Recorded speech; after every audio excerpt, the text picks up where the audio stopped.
Tractor దుక్కి చేస్తా ఉన్నాము.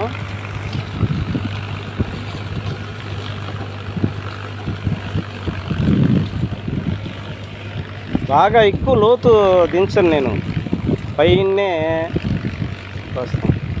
లోతు తెగిందంటే సౌడు గడ్డ పైకి వస్తుంది. ప్రతి దుక్కులో ఒక్కొక్క సాలుకి అంగుళం చొప్పున దిగిపోతూ ఉంటుంది భూమిలోకి. అంతే, ఆమెనే మనం ఒక అరమూర భూమిని కోసేయకూడదు. పైనే తీయాలి. పైన వేస్తే బాగా రేపు పంట కూడా బాగా వస్తుంది.